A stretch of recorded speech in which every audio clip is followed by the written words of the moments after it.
в першу чергу вони корисні для того, щоб поширювати інформацію про роботу не тільки Європейського суду з прав людини, але і роботу України по напрямку Європейського суду з прав людини і так само Ради Європи, оскільки крім представництва Європейського суду, у нас ще є етап виконання рішень Європейського суду. Тому я вам дуже вдячна за таку ініціативу. Дуже рада приєднатись разом із колегами, які будуть долучатись в процесі. Хочу привітати всіх слухачів. Я знаю, в нас дуже велика аудиторія, яка приєдналася за доволі короткий проміжок часу. І це, мабуть, найкраще свідчення того, наскільки актуальний і потрібен саме цей курс, і наскільки була ця ініціатива важлива, яку якраз підхопила онлайн Law School. Перед тим як ми перейдемо вже безпосередньо до сьогоднішньої нашої першої теми,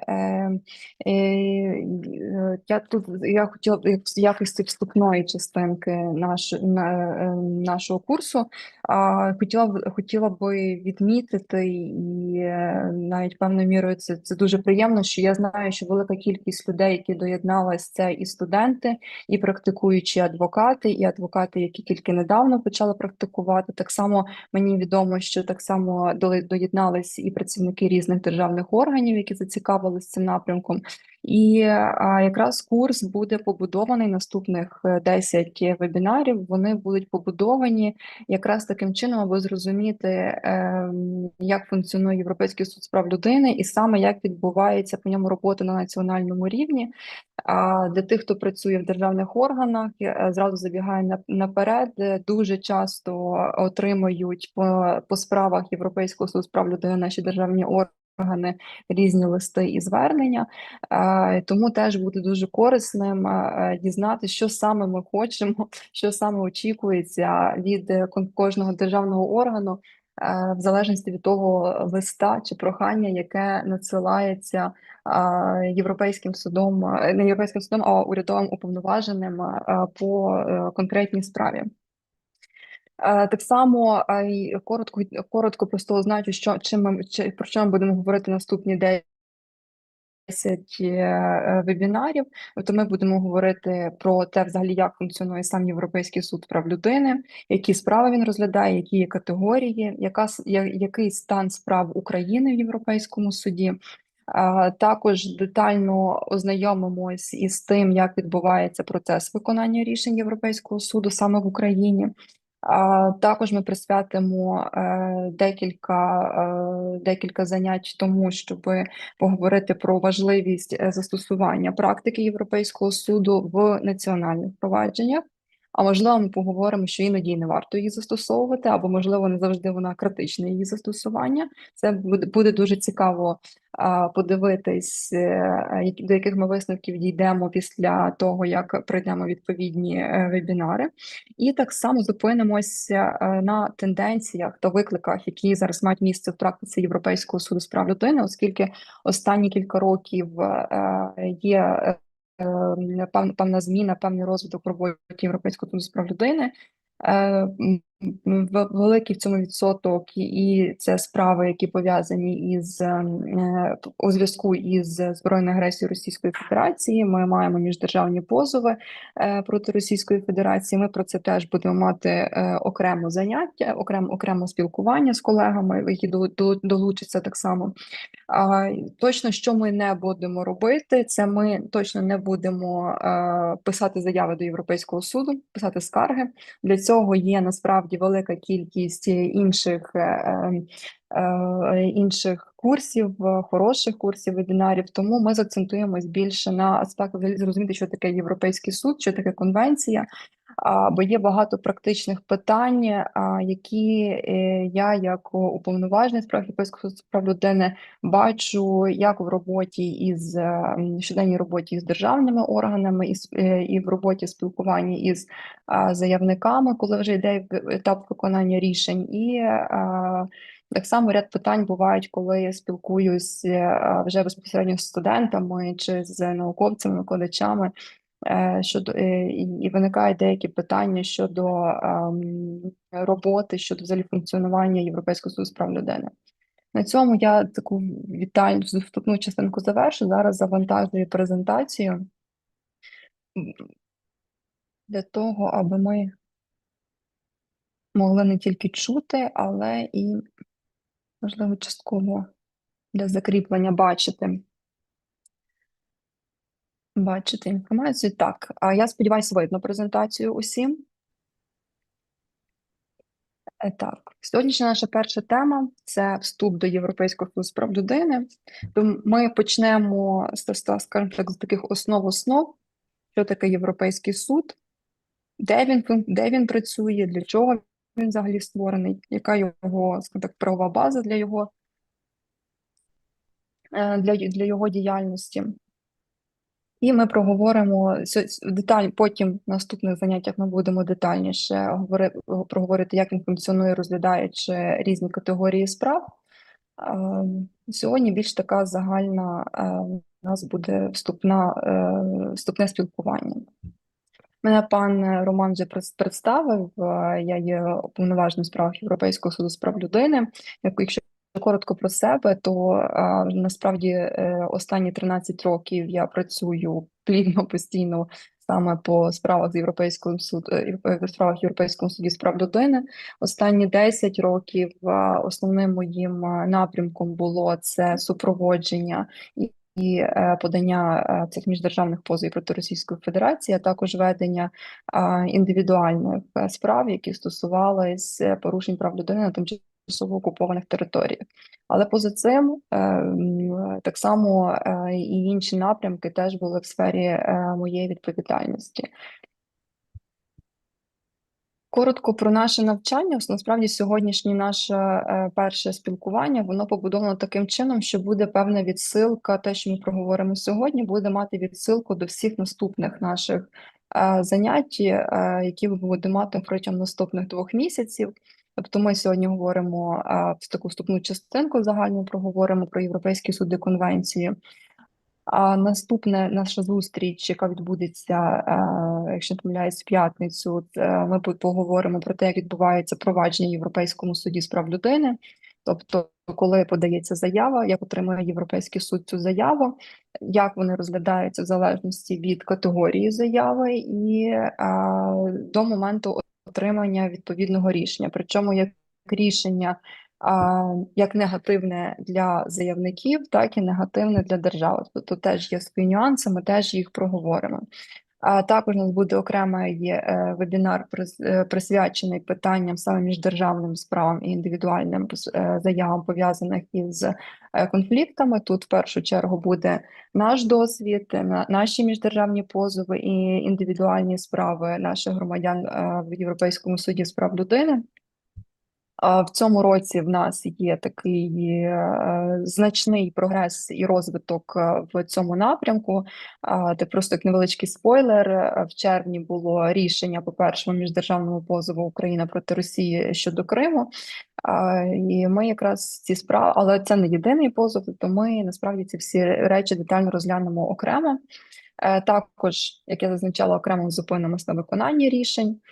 Як відбувається взагалі ця процедура, які є виклики, які є перспективи, які можливості. Питання окремо розглянемо застосування практики Європейського суду в українських судах, також питання і тенденції розвитку практики Європейського суду. Дуже багато є тенденцій нових за останні роки, і як щодо України, і щодо інших країн. Знаю, що багатьох було питання щодо практичних завдань. В нас вони теж буде, і одну зустріч нашу ми присвятимо такому практикуму і будемо спробуємо попрацювати з реальними певними ситуаціями. І окремо ми ще зупинимось для того, аби поговорити про взагалі роль і функції уповноваженого у справах Європейського суду з прав людини, як це працює в Україні, як це працює в інших країнах. Теж насправді досвід у різних країнах він дуже різний. І окремо теж поспілкуємося щодо того, як спілкуватись, комунікувати з уповноваженим в залежності від того, яке питання і чим може бути корисна співпраця з уповноваженим. Отже, починаємо з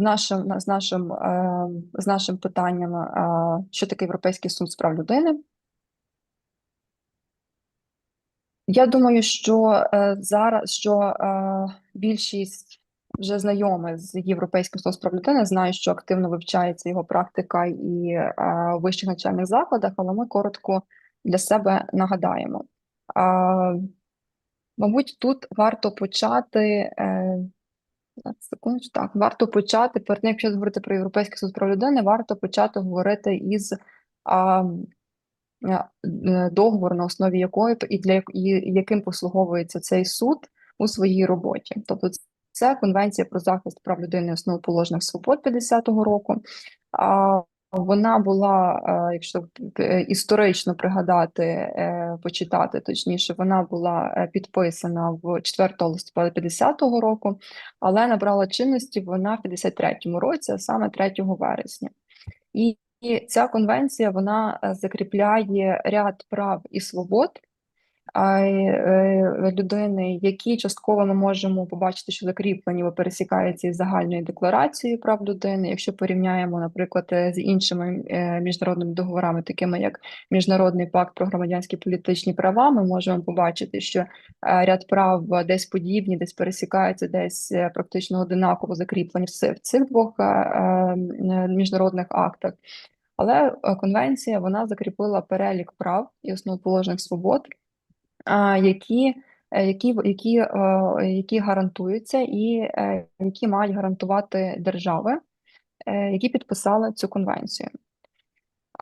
При цьому важливий момент, що конвенція вона містить перелік прав і свобод, які закріплюються конвенцією, він розширюється і він розширюється за допомогою протоколів до конвенції. Я думаю, що якщо хто читав, працював з практикою Європейського суду, може побачити, що є справи, де констатуються порушення або відсутність порушень статей, які закріплені в протоколах до конвенції. Я думаю, найбільш поширена, дуже часто потрапляє на очі, і, зокрема, щодо України, це право власності, стаття 1 протоколу 1 до конвенції. Так от, права, які закріплені конвенції, вони можуть розширюватись з допомогою протоколів. Протокол – це, по суті, документ, який доповнює цю конвенцію декількома правами або ж вносить певні зміни в положення, які існують в конвенції, або є інший випадок, для яких приймаються протоколи, він може змінювати ось цю конвенційну систему захисту прав людини за конвенцією. Наприклад, було декільком протоколам, які були прийняті свого часу, була змінена модифікована певним чином і робота Європейського суду з прав людини. Можна знайти дуже старі рішення, де можемо побачити, що справи розглядалися, можна бачити, що де вказує, що комісії було розглянуто, і комісія висловлює такі-то висновки. Зараз ми вже такого не побачимо, тому що після кількох протоколів була змінена робота Європейського суду, і прибрані були ці комісії. Тепер Європейський суд розглядає, як Європейський суд не має окремої комісії.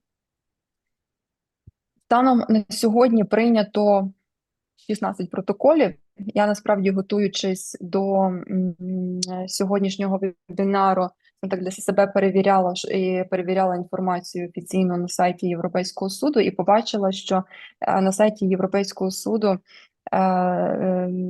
місцями міститься неактуальна інформація, зокрема в матеріалах, які українською мовою. От в мене зазначено, що українською мовою вказано 14 додаткових протоколів до конвенції, насправді їх 16. В цих протоколах разом з конвенцією теж закріплюються відповідні права і свободи. На цьому слайді ви можете побачити умовно, це насправді дуже умовний поділ, що захищає і що забороняє конвенція. Це за змістом поділено, але якщо передивитись конвенцію, то там ми можемо побачити, що закріплені такі права, як право на життя, ряд прав, які пов'язані із цивільною чи кримінальною проблематикою, це право на справедливий суд, свобода та особиста недоторканність, Так само це право на повагу до приватного і сімейного життя, право на свободу вираження поглядів, на свободу думки, совісті, від розповідання, окремо право на ефективний засіб правового захисту, який, до речі, це право не є автономним правом, воно завжди йде в поєднанні з іншими правами. Це дуже важливий аспект, який так само в процесі ми нашого спілкування будемо проговорювати на наших наступних зустрічах. Також право на володіння своїм майном, це те, що я згадувала, це вже те, що регулюється, закріплено першим протоколом до конвенції, виборчі права, право на освіту, і це теж права, вже, які далі закріплені у протоколах до конвенції. Також є ряд прав, які або ряд речей, які заборонені. Ну, от перше, що спадає на думку, це катування, заборона катування людського чи такого, що принижує поводження, стаття 3, неправомірне позбавлення волі, дискримінація у користуванні правами та свободами, які викладені у конвенції, вислання своїх громадян за межі її території, смертна кара, яка була взагалі повністю заборонена. І, до речі, тут якраз дуже цікаво подивитися, як воно в протоколах ця заборона смертної кари розвивалась. І інші права, які закріплюються в конвенції та протоколах. Дуже, до речі, важливим і актуальним зараз є так само є статті конвенції, які передбачають заборони зловживання правами і межі застосування обмежень прав, тобто є ряд прав за конвенцією, які є абсолютними, тобто від них не може бути ніяких обмежень виправданих застосованих, а є ряд прав, до яких можуть застосовуватись обмеження. І Європейською конвенцією про захист прав людини окремо наголошується, що в тих випадках, коли є підстави, визначені підстави для застосування обмежень до прав, то такі обмеження не можуть бути застосовані для інших цілей, ніж тих, для яких вони встановлені. Це теж дуже такий, це теж цікавий момент конвенції, і теж цікавий розвиток практики є на цьому напрямку, який теж ми заакцентуємося в ході нашого спілкування. То ми говоримо про конвенцію як міжнародний договір, і коли держава підписує, ратифікує цю конвенцію, то положення цієї конвенції вони повинні бути включені або мають застосовуватись в національному законодавстві держав-учасниць, які підписуючи конвенцію, беруть на себе зобов'язання захищати закріплені в цьому договорі права. І відповідно конвенція, ці права, які закріплені, вони мають і застосовуватись на національному рівні, в тому числі і національними судами.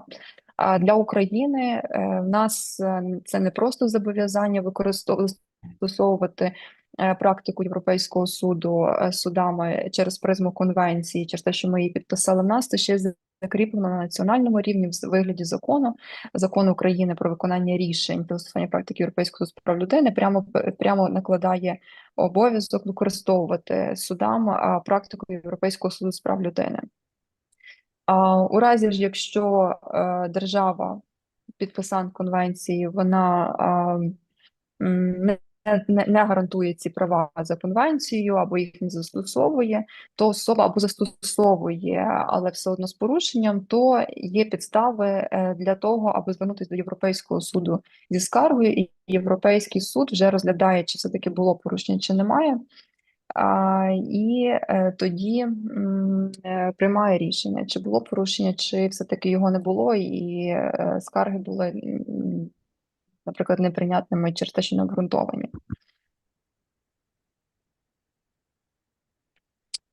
Велике завжди питання, чи змінюється конвенція.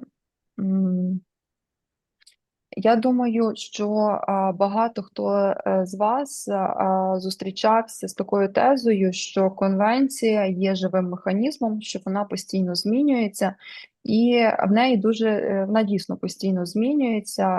В нас навіть є аспекти деяких прав, які, наприклад, років 10-15 тому Європейський суд з прав людини займав одну позицію по ним. А зараз змінив свою практику, відступивши від попередніх висновків. І тут Європейський суд з прав людини виступає так само тим механізмом, який теж впливає на зміну на конвенцію, на стандарти захисту прав людини, які закладені у ній, через тлумачення його положень. І це один з моментів. Ну і другий момент, як я вже зазначала, зміна конвенції, доповнення, розширення прав чи уточнення цих прав за допомогою протоколів, якими запроваджуються нові права, якими гарантуються конвенцією і протоколами.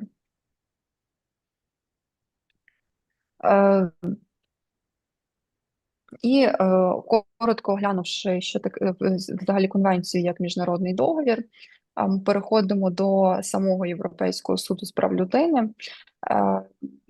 Конвенція вона не тільки закріплює права, вона так само і закріплює створення. Взагалі вона передбачила створення Європейського суду з прав людини як органу, який буде здійснювати ось цей нагляд за тим, як держави дотримуються цих зобов'язань, які вони взяли на себе, підписавши конвенцію.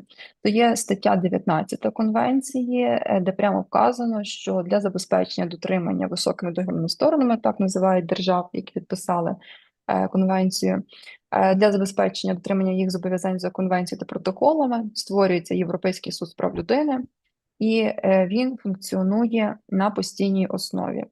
То це міжнародний судовий орган, він функціонує, працює, фізично знаходиться в Страсбурзі, Французька Республіка. Там він безпосередньо туди надходять всі заяви, там відбувається розгляд справ, іноді відбувається слухання, коли Європейський суд приймає рішення, що треба провести публічні слухання про справі. Цей суд розглядає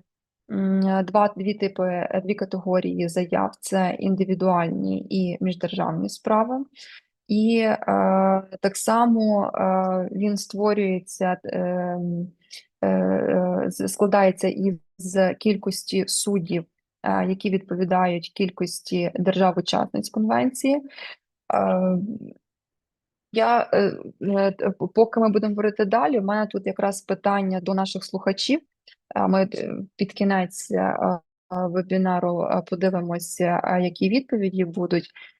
Напишіть, на вашу думку, тобто ми знаємо, що кількість суддів дорівнює кількості держав-учасниць конвенції. Я попрошу, хто знає, або просто припущення написати, як ви думаєте, скільки держав-учасниць конвенції є на сьогодні, тобто цифру, скільки має бути суддів в Європейському суді з прав людини. Судді обираються від держав, але при цьому ці судді діють не від імені держав, а вони є незалежними, і вони мають бути неупередженими, безсторонніми. І так само для забезпечення діяльності Європейського суду створюється і роботи суддів, створюється і секретаріат Європейського суду, який є теж незалежним, хоча до нього в нього працюють юристи з різних держав-членів Ради Європи, які обираються на конкурсній основі. Якщо вони проходять відповідно всі конкурси, вони приєднуються до команди секретаріату Європейського суду з прав людини і працюють вже там, опрацьовують безпосередньо всі справи. Дуже важливий момент полягає в тому, що коли держава підписує, ратифікує Конвенцію про захист прав людини і основоположних свобод, то вона визнає юрисдикцію Європейського суду з прав людини. Простими словами, ця держава визнає, що Європейський суд має право і може розглядати справи, які надходять до нього проти цієї держави. І також що ця держава зобов'язується виконувати рішення цього суду, тобто вона визнає обов'язковими рішення цього суду, і вона визнає обов'язковим виконання. Це закріплено, до речі, обов'язковість виконання рішень Європейського суду з прав людини. Воно закріплено статтею 46 конвенції. І де держави прямо зобов'язані виконувати всі рішення, про які виносить цей суд. Коротко зупинимось ще на типах справ, які розглядає. Як я вже зазначала, це є індивідуальні і міждержавні справи. Найбільш поширені це є індивідуальні звернення до Європейського суду з прав людини. Звернутись туди може будь-яка особа, неурядова організація чи група осіб, які вважають себе потерпілими, що держава одна чи декілька держав навіть може бути, що вони допустили порушення щодо них положень, які закріплені в конвенції.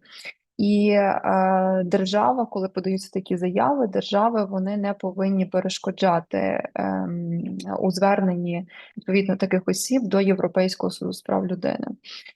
Інша категорія справ це є міждержавні справи, вона не така поширена, мабуть, якщо ми будемо порівнювати з індивідуальними заявами, однак вона теж має місце в роботі Європейського суду з прав людини в розгляді. В останні роки кількість міждержавних справ в Європейському суді збільшилась. Воно пов'язано там пов'язано із тим, із збройною агресією Російської Федерації проти України і рядом міждержавних позовів, які Україна подавала з 2014 року до Європейського суду. І так само вона пов'язана із міждержавними позовами, які подаються іншими країнами. В цьому році був поданий новий міждержавний позов Ірландії проти Британії до Європейського суду. Так само в 2020-2021 роках були подані декілька міждержавних позовів Азербайджану і Вірменії у зв'язку із їхнім конфліктом довкола Нагорного Карабаху. Тому при тому, що це не така поширена категорія справ, їхня кількість збільшується на розгляді Європейського суду з прав людини, вони доволі суттєво за своєю природою і за своїм опрацюванням відрізняються від роботи по індивідуальних заявах. І ми так само в процесі зупинимось на окремому вебінарі, ми окремо зупинимось і обговоримо детально ці міждержавні справи, як вони в принципі розглядаються, які є виклики у роботі з ними, і які є останні досягнення і наступні виклики для України у міждержавних справах по Україні, які Україна веде щодо Російської Федерації. І коли ми говоримо про індивідуальні і міждержавні справи, на цьому слайді намагалась доволі так просто пояснити, хто в нас є сторонами відповідних провадженнях. Коли ми говоримо про індивідуальні справи, ми бачимо в лівій стороні слайду, ми бачимо, що заявниками можуть бути фізичні юридичні особи. Тут важливе зауваження, це мають бути приватні особи, тобто не можуть виступати державні органи, установи чи організації, як заявники в Європейському суді з прав людини, і це насправді дуже така логічна, це логічний такий аспект, оскільки державні органи, установи, організації, які там певним чином афілійовані до держави, це все одно розглядається загалом як держава, і коли державна установа чи державний орган подає скаргу проти своєї ж держави до Європейського суду з прав людини, це може виглядати як держава скаржиться проти держави, якщо дуже в такому загальному розумінні. Була відповідна практика, насправді, де Європейський суд відхиляв такі звернення до нього, вказуючи, що можуть скаржитись до нього тільки фізичні чи приватні юридичні особи, неурядові організації, тому що мета самого конвенції і цього конвенційного механізму захисту прав людини. Вона полягає саме в забезпеченні прав осіб, а не держави. Тобто кінцевим бенефіціаром, якщо простими словами, ось цих гарантій, які надаються конвенцією, це є саме особи, саме людина або приватна організація. Також представництво. Насправді в Європейському суді заявники можуть себе представляти самостійно або через представників. І дуже важливі аспекти це те, що не обов'язково бути громадянином однієї з держав, які ратифікували конвенцію, для того, щоб поскаржитися Європейського суду з прав людини. Тобто, але дуже важливо, що скаржитись до Європейського суду можна тільки на ту державу, яка є стороною конвенції цієї, тому що якщо держава не є стороною конвенції, на неї логічно не поширюється її регулювання, і відповідно Європейський суд просто не може розглянути таку справу, навіть якщо є питання порушень прав людини у відповідних скаргах. А держава відповідач це обов'язково держава, учасниця конвенції. Якщо ми говоримо про держави в переважній більшості виступають в якості відповідачів, тобто проти них найбільше скаржиться. Водночас держави можуть бути заявниками. Наприклад, Україна в позовах проти Російської Федерації є державою-заявником і виступає в ролі заявника, і ми надаємо скарги проти Російської Федерації, ми їх обґрунтовуємо, і Росія, як держава-відповідач, вже має надавати контраргументи. І є ще одна можливість участі держав у справах – це участь в якості третьої сторони, стаття 33 Конвенція, яка передбачає кілька випадків, коли може бути участь держави, яка не є стороною провадження у справі. Тобто, зазвичай Європейський суд, найбільш поширений випадок, це коли Європейський суд пропонує вступити третьою стороною, коли громадянин цієї держави скаржиться проти іншої держави сторони конвенції, і так як це громадянин цієї держави, то Європейський суд запропонує вступити, надати позицію. А також можуть бути загальні питання дотримання прав людини, загальні питання права, які є цікавими для держави, але заявником ані є її громадянин.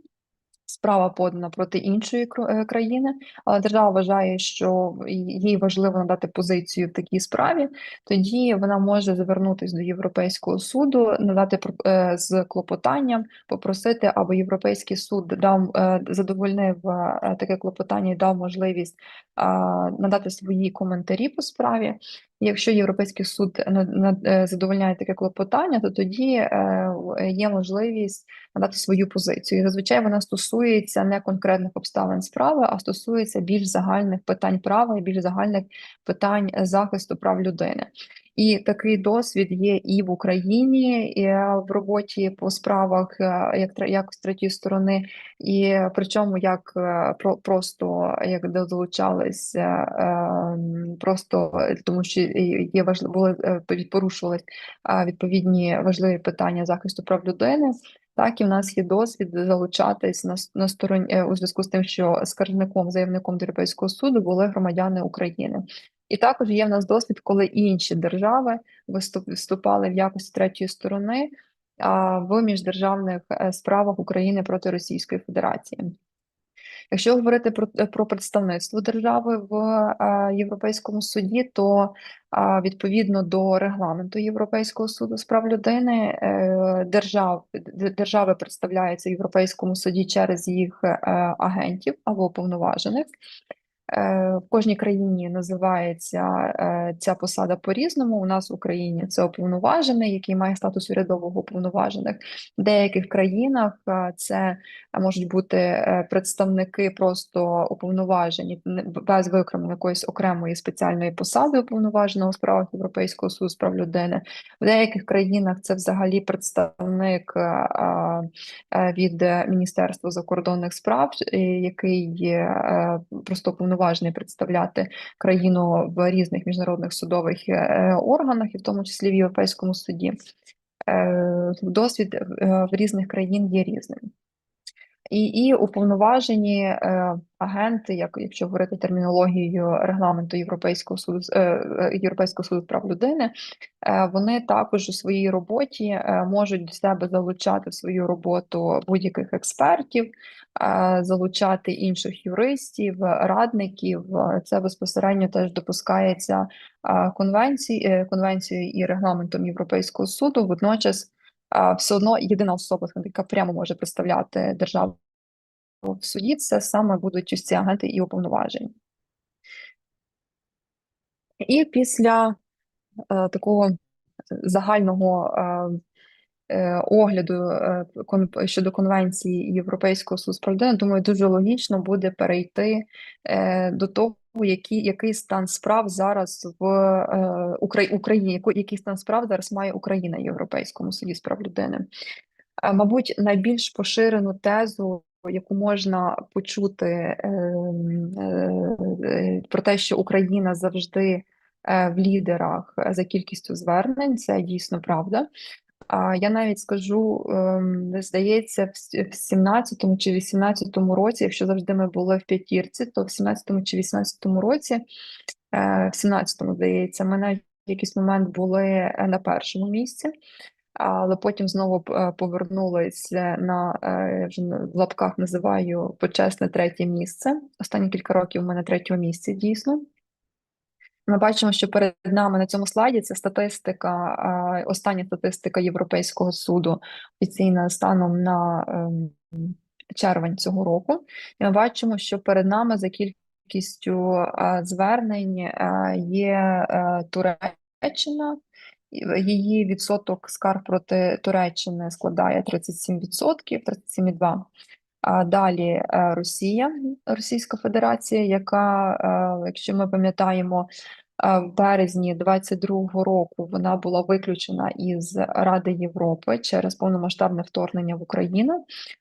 Водночас Європейський суд з прав людини прийняв рішення, що він буде продовжувати розгляд справ, які знаходяться у його провадженні, які були на той момент вже його впроваджені на момент на березень 22-го року.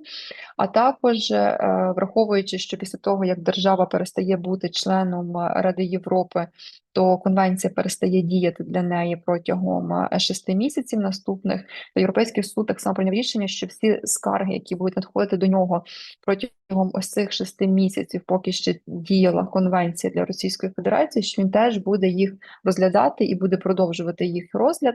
І після виключення Росії з Ради Європи конвенція перестала діяти для Російської Федерації з 16 вересня 2022 року, і вже після цього, якщо мало місце порушення з боку Російської Федерації певних положень конвенції після 16 вересня 2022 року, то Європейський суд з прав людини вже не може прийняти до розгляду таку справу, оскільки просто дія конвенції для Росії завершилась. Ну, принаймні на цьому етапі зараз вона не діє для Російської Федерації. Але ми бачимо, що навіть при тому, що нові скарги проти Росії вже з вересня 2022 року не надходять, все одно кількість скарг доволі високий, складає 13%, 13,1%. І на третьому місці далі за ними йде Україна, 7900 на червень цього року. Тут дуже важливий момент, який по цій статистиці, на який звертаємо увагу ми, оскільки знаємо, що є велика кількість звернень наших громадян до Європейського суду у зв'язку із агресією Російської Федерації 2014 року. В Здається, в 14, не 14, 16, 17 роках почала збільшуватись кількість скарг. Нам було відомо, що люди все більше скаржаться саме через збройну агресію і через порушення прав людини вже на тимчасово окупованих територіях України. І ми почали запитувати з 17-го року. Ми почали в Європейського суду запитувати, аби для себе розуміти, який відсоток від загальної кількості ось цих скарг щодо окупованих територій, тому що в першу чергу вони так чи інакше були пов'язані із розглядом міждержавних справ у Європейському суді з прав людини, бо події, всі порушення крутились довкола одних і тих самих подій. А з іншої сторони, опрацювання і робота по справах, які стосуються окупованих територій, вона має ряд викликів, і застосовуємо ми дещо інші підходи в роботі з справами, які стосуються агресії, в порівнянні з тими, які є поза подіями війни. Банально, навіть у нас є виклик дуже часто проблема отримати матеріали, оскільки матеріали залишились на окупованих територіях. І з 17-го року ми почали отримувати таку інформацію з Європейського суду щороку. І от за останньою інформацією на цей рік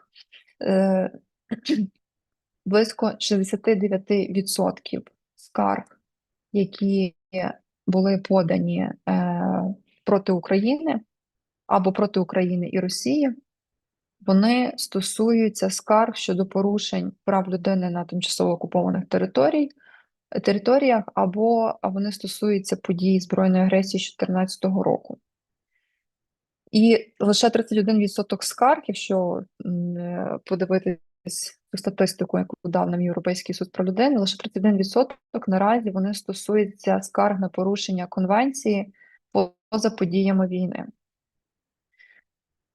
І зараз найбільше справи, які ми опрацьовуємо наразі, це є саме скарги поза подіями війни. Європейський суд їх найбільше направляє нам на опрацювання. Поступово збільшується кількість справ, які стосуються тимчасово окупованої території Криму, що пов'язано з тим, що Європейський суд вже виніс рішення по цій справі, по суті, де встановив, що є ряд порушень.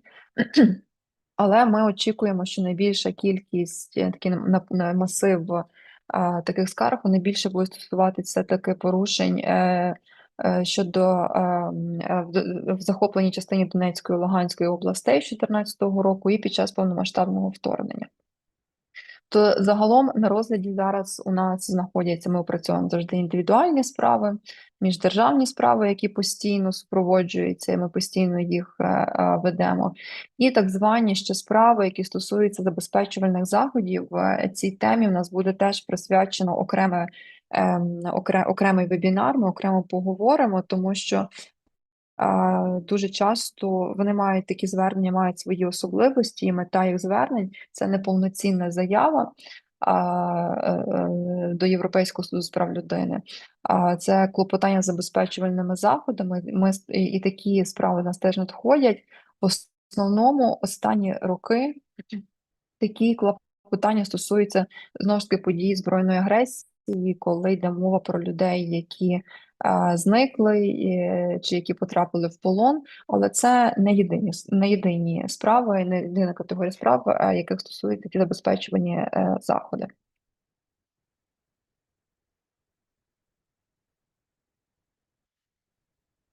І Європейський суд з прав людини у нас я його називаю, що в Україні це один з найбільш таких, він дуже популярний, це дуже популярна інституція, до нього часто скаржаться, про що є відповідно, про що свідчить статистика за всі роки, де Україна в лідерах по кількістю звернень. Але в роботі, як працюючи із державними органами, коли ми опрацьовуємо різні справи, які ще на розгляді Європейського суду з прав людини, чи вже на етапі, коли йде питання виконання рішень Європейського суду, так само по тим матеріалам, що ми отримуємо з Європейського суду, чи навіть по зверненнях, які я отримую як урядовий повноважений, є ряд питань, які іноді хибні уявлення про Європейський суд з прав людини, які, я думаю, теж вартує окреслити ці моменти і, мабуть, деякі уявлення розвінчати. Ну, то перше і, мабуть, найбільш поширене, і те, про що, до речі, найчастіше може говорити Європейський суд у своїх рішеннях, це про те, що Європейський суд не є судом четвертої інстанції. Відповідно, до нього не можна оскаржувати рішення національних судів чи органів. Тобто, умовно кажучи, дуже спрощено. А якщо особа зверталась до національних судів, пройшла всі три інстанції, першу апеляцію і касацію, і не погоджується зрештою з рішенням національних судів, то вона може звернутися до Європейського суду, щоб оскаржити це рішення. Це не так. Європейський суд не розглядає, не переглядає рішення національних судів, не переглядає рішення національних органів. Він розглядає те, наскільки були дотримані стандарти конвенції при в ході відповідних проваджень. І є ряд рішень, практики Європейського суду є, де він прямо вказував, що заявники, які звертались, вони з суті скарг до Європейського суду виглядало так, що мета була звернення оскаржити рішення Національного суду і отримати інше, яке хоче ця людина хотіла б отримати на національному рівні. І коли йдуть такі скарги, де просто мета звернення це оскарження рішення національних судів, то зазвичай ці справи вони автоматично відхиляються, і Європейський суд їх не приймає до подальшого розгляду, тому що він просто не є судом четвертої інстанції, яким часто зазначає і постійно наголошує, що він має субсидіарну роль, а не комплементарну. Тобто він не доповнює правову систему, він наглядає за тим, як права, які закріплені конвенції, вони дотримуються в роботі відповідних впровадженнях на національному рівні. Друге є уявлення хибне, що подати скаргу до Європейського суду це автоматично буде програш держави, виграш заявників. І що треба докласти умовно мінімальних зусиль, просто викласти, що моє право порушено, і так подати до Європейського суду. Насправді, Європейський суд, як і будь-який суд, судова інституція, він має свій порядок роботи, він має правила звернення, він має критерії прийнятності, які потрібно враховувати при роботі, і потрібно враховувати при зверненні до Європейського суду, якщо все-таки приймається рішення звернутись в Європейський суд з прав людини з відповідною скаргою. Тут я дуже раджу звернути увагу по цій частині на посібник щодо прийнятності. Це на сайті Європейського суду, я потім теж розкажу, де це можна знайти все, але є ряд посібників, роз'яснень, які були підготовлені, які містять пояснення, містять вижимку з практики, де роз'яснюються і підходи Європейського суду розгляду різних прав, і так само окремо в них є посібник щодо прийнятності справ. Він не такий великий. Здається, він є перекладений українською мовою, тому я дуже раджу з ним ознайомитись, хто ще не знайомий з цим посібником. Я думаю, що після вебінару так само в якості матеріалів, які би рекомендовано було би почитати, ознайомитись під час цього курсу. Так само посилання на цей посібник надішлю, так само, як і на всі інші матеріали, які можуть бути корисними для того, аби зрозуміти, як працювати з Європейським судом з прав людини. Ще один є хибне враження про те, що хибне уявлення, що уповноважених у справах Європейського суду з прав людини представляє інтереси заявників в цьому суді. І насправді час від часу отримують, надходять в тому числі і запити, і звернення, прохання про те, що просимо допомогти написати заяву, сформулювати скаргу, подати скаргу. Іноді буває питання щодо того, щоб допомогти супроводжувати справу в Європейському суді. Тут урядовий повноважений, якраз його завдання представляти державу, а не заявників. Тобто уповноважений це по суті представник відповідача, і відповідно не може надавати сприяння, надавати заповнювати формуляри заяви, направляти їх, тому що тут банально виникає конфлікт інтересів. Але при цьому, якщо, наприклад, у нас ви звертаєтесь до урядового повноваженого з тим, щоб роз'яснити, який порядок звернення до Європейського суду з прав людини, то дуже часто, не дуже часто, а в переважній більшості на всі такі звернення ми даємо інформацію, що де можна ознайомитися з інформацією відповідною на сайті Європейського суду, на сайті Міністерства юстиції. Так само можемо, якщо є необхідність, надаємо зразок формуляру заяви до Європейського суду з прав людини, але заповнити його ми не можемо і дати допомогу в цьому не можемо. Також ще з поширених помилок щодо роботи, щодо того, що робить Європейський суд з прав людини, це є уявлення, що можна поскаржитись на те, що просто законодавство погане, щось не так функціонує загалом в правовій системі держави. А Європейський суд чітко на такі скарги вказував. І, до речі, до цього часу ми можемо знайти справи і по Україні, теж були останні кілька років, де він чітко вказує, що він не розглядає скарги абстрактно. А якщо хтось скаржить, до прикладу, якщо йде мова, щодо неякісного законодавства, або що якесь положення законодавства воно порушує права громадян, що він розглядає через призму конкретних порушень прав конкретної особи. Тобто, як це законодавство вплинуло, або як це законодавство порушує права саме цієї людини, групи заявників, якщо це в межах однієї справи, чи там може бути групи, там багато звернень є, вони стосуються одного і того ж положення, але просто звернутися до Європейського суду, що якесь законодавство воно не відповідає конвенції, порушує права людини загалом, то є висока в переважній більшості справ Європейський суд відхилить такі скарги. Але знову ж таки, в нас останнім часом, так як Європейський суд він найкраще знає, як подати справу, в нас все одно час від часу можна знайти рішення, де він все таки аналізує законодавство. І ми, до речі, ми про такі теж проговоримо під час вебінару, який буде стосуватися останніх тенденцій розвитку практиці Європейського суду з прав людини. І ще кілька речей, які би вартувало би, мабуть, наостанок наголосити, які можуть бути швидше помилки у роботі, яких треба уникати, якщо все-таки ви звертаєтесь, приймаєте рішення на розгляд Європейського суду з прав людини. Вже як зазначалось вище, це критерії прийнятності, тобто їх треба дотримуватись.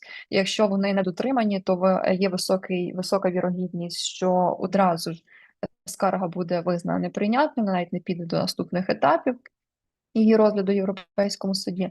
Також скарги не варто подавати загальні скарги, все-таки в Європейському суді індивідуалізований підхід до розгляду справ, і так як він розглядає, як порушуються права конкретної особи, то і відповідно має бути індивідуалізовано сформована відповідна скарга до Європейського суду.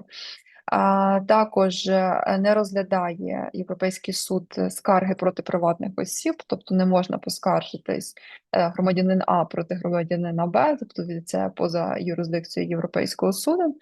А також Європейський суд він розглядає і тільки питання дотримання прав людини за конвенцією про захист протиположних свобод. і він не розглядає скарги на порушення інших міжнародних актів. Дуже поширена є практика, коли звертались до Європейського суду про те, що порушено було державою якісь положення, наприклад, двосторонніх або багатосторонніх угод договорів про міжнародну правову допомогу. І Європейський суд так само вказував, що він не може розглядати такі скарги. І так само ще таким одним поширеним, що я дуже часто чую в своїй роботі, і від представників, іноді можна почути і від представників державних органів, і від різних експертів, що Європейський суд забезпечує виконання його рішень. Або що виконання рішення воно зводиться лише до виплати присуджених компенсацій, якщо взагалі Європейський суд їх присудив. Насправді Європейський суд не забезпечує виконання його рішень. Виконання рішень здійснює нагляд вже інший орган Ради Європи, а забезпечується його виконання державою безпосередньо. Крім того, виконання рішення не зводиться виключно до присудження компенсацій. Це лише невелика частинка того, як відбувається виконання рішення. Так само важливе значення має в частині виконання рішень для того, щоб воно було повністю виконано і було закрито, знято з нагляду. Також має велике значення для держави і усунення причин, які призводять до однакових однотипних звернень до Європейського суду з прав людини. Ми про це теж окремо поговоримо під час наших наступних зустрічей. І на завершення. Я знаю, що серед слухачів перед початком, перед стартом цього навчального курсу було питання, в деяких виникало, що почитати перед тим, як почати слухати цей курс, або що читати під час цього курсу. Порада одразу офіційний сайт Європейського суду з прав людини. Там є і якраз збірки усіх цих посібників, збірка практики Європейського суду з прав людини. Я потім ще окремо понадсилаю окремо, щоб ви нам не на сайті шукали, а безпосередньо і мали їх в електронному варіанті. Також я завжди раджу як себе своїм колегам, так і колегам з державних органів. База рішень Європейського суду ХЮДОК – це та база, де публікується, це той ресурс, де публікуються всі рішення Європейського суду з прав людини, які він виносить. Наприклад, в четвер, от сьогодні вівторок, Європейським судом було винесено ряд рішень, він зразу їх зранку опублікував. В четвер будуть ще рішення на цьому тижні опубліковані, вони зразу теж там будуть публіковані. І ця база даних містить всі рішення, які виносилися Європейським судом. Якщо почитати, з чим треба ознайомитись, буде обов'язково. В першу чергу це Конвенція про захист прав людини, основоположних свобод і протоколи до неї. Це, до речі, буде одне із завдань до наступного вебінару. Також варто познайомитись із законом України про виконання рішень та застосування практики Європейського суду з прав людини, який я вже сьогодні згадувала. Він буде дуже корисним помічним до наступних наших вебінарів. Також регламент Європейського суду з прав людини, він тут не вказаний, але регламент Європейського суду – це всі правила діяльності і того, як функціонує Європейський суд, як він розглядає справи, як він виносить рішення, тому теж обов'язково з ним треба ознайомитись. І якщо до наших українських ресурсів, офіційний сайт Міністерства юстиції, там спеціально є окрема вкладка, окрема рубрика в напрямках діяльності, є захист інтересів держави в Європейському суді. Тут прямо посилання в цій презентації вказано. І там в цій рубриці є як всі рішення українською мовою, яких було констатовано порушення з боку України. Там є як повний переклад, так і стислі виклади цих рішень. Так само там є рішення Комітету міністрів Ради Європи, це вже той орган, який здійснює нагляд за тим, як держави виконують рішення Європейського суду з прав людини, і там вони є теж англійською мовою і є перекладом українською мовою, і там теж є ряд корисної інформації, яка може постати у нагоді у роботі із конвенцією чи із практикою Європейського суду з прав людини. На цьому я якраз говорила, що у нас годинка сьогодні, на цьому я завершую з запізненням на 1 хвилинку. І до нашого наступного вебінару, так як ми говорили, що в нас будуть практичні завдання.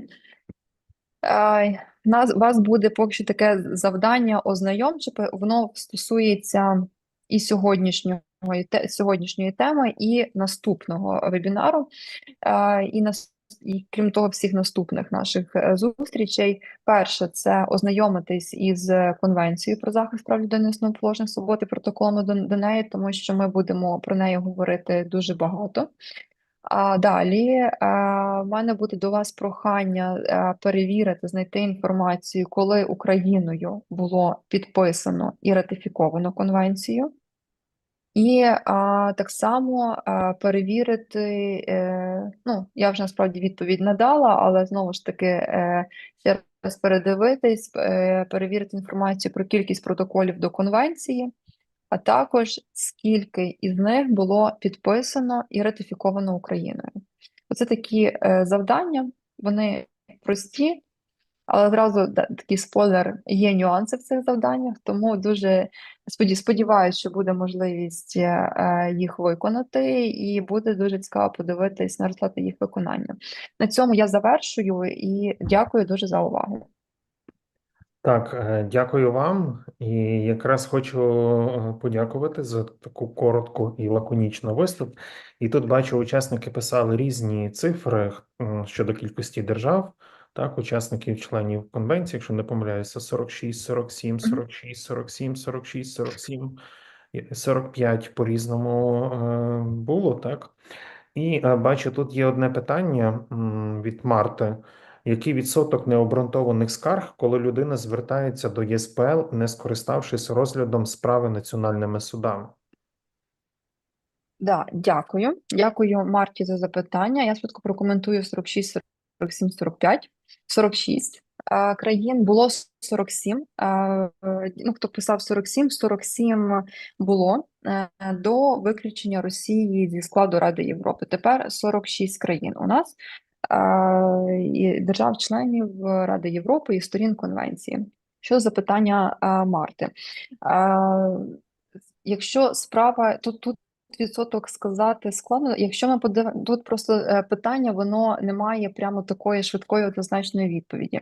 А якщо справа є неприйнятна, вона необґрунтована, тут питання, якщо ми говоримо про критерії прийнятності, якщо заява є не проходить ось ці критерії прийнятності, і суд її визнає необґрунтованою, то він її відхиляє ще до там на початковій стадії. Якщо ми подивимось за інформацією, яку постійно Європейський суд публікує щороку, там за результатами року роботи своєї, він вказує, що переважній більшості, десь близько 90% заяв, 91 іноді, вони відхиляються Європейським судом з прав людини ще на початковому етапі, коли справи розглядаються, ну, це такий етап фільтрації заяв, чи дотримані ці критерії прийнятності, чи вони повністю заповнені, чи скарги обґрунтовані, незагальні і так далі. А якщо ж ми говоримо, що тобто і цей відсоток такий от загальний, по кожній державі Європейський суд не розбиває таку статистику, і більше того, нас Європейський суд як держави, він не інформує, скільки він скарг протягом року проти держави відхилив ще на етапі фільтрації. Якщо ми говоримо, що справа вже пройшла цей перший етап фільтрації, то потім Європейський суд направляє справу на опрацювання урядам. І тут знову ж таки є різні випадки. Є коли справа повністю визнається необґрунтовано після розгляду, після того, що надала держава, що потім надали заявники, і Європейський суд, проаналізувавши матеріали, обставини справ, позиції, він доходить до рішення про те, що справа є необґрунтованою, і через це вона не має порушення, і через це він відхиляє справу цілком повністю. А є інший випадок, насправді більш поширений, коли заявники скаржаться на ряд порушень, і Європейський суд за результатами розгляду він вказує, що є порушення, наприклад, однієї зі скарг чи одного з аспекту, але немає порушення або необґрунтовані скарги щодо там інших скарг, які було заявлено заявниками.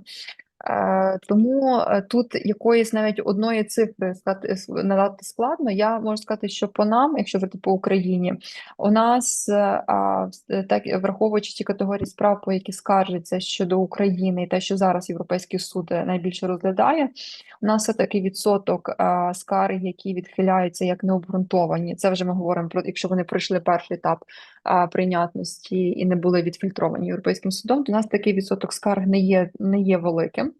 А, е, Переважна більшість все-таки в нас там, де встановлюється порушення, повністю порушення, або частину скарг Європейський суд відхиляє, частину все-таки він вказує, що є порушення з боку держави.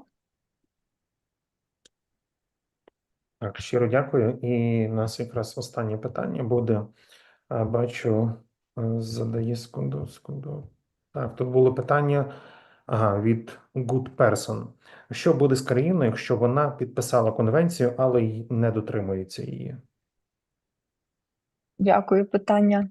Ти задала good person. Ну, питання, відповідь дуже логічна. Якщо держава не дотримується конвенції, Європейський суд постійно констатує порушення. І прямо в випадках таких аж сильних зловживань або зухвалого нехтування може відбутись те, що відбулося з Російською Федерацією. Просто в якомусь кінцевому підсумку державу можуть виключити зі складу Ради Європи як злісного порушника дотримань прав людини і як порушника ось цих принципів Ради Європи. Ну, от Російська Федерація, це, мабуть, те, що ми маємо з останнього такого досвіду. Не так часто країни Ради Європи, точніше, вдається до такого радикального методу, до таких радикальних дій. З таких прям старіших прикладів, це мені здається, ще 70-ті роки. Греція за подібне була перепрошую, виключена зі складу Ради Європи. Пізніше вона все-таки повернулася до складу Ради Європи. Але не виконуєш зобов'язання за конвенцією, ти постійно отримуєш ці рішення, і тут же навіть не тільки питання юридично, що встановлюється порушення, це вже і питання більш глобальне, це зовнішніх відносин, це репутація держави, це імідж держави, який, коли ти маєш велику кількість порушень, воно грає, скажімо так, не на користь, на твою користь, і не тільки в межах Ради Європи, але і в принципі у відносинах із зовнішніми партнерами. Так, дякую. І Марта також дуже дякую за відповідь, і що було дуже цікаво та корисно. І всі учасники, бачу, дуже багато хто дякує за чудову лекцію, такий наш чудовий старт. Пані Маргарито, я дякую вам. Ми якраз наш час сьогоднішній вичерпали. І, друзі, слідкуйте, будь ласка, за новинами, і також уважніше вся інформація є в нас на сайті про дати, а час ми повідомлятимемо вас у чаті. Дякуємо. І якщо у вас виникатимуть питання, пишіть у чаті. Ми завжди з радістю вам надамо відповідь. Всім дякую, гарного вечора. Бережіть себе. Гарного вечора.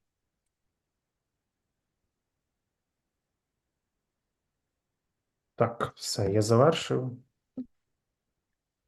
У нас, скажу, хороші показники, як для старту.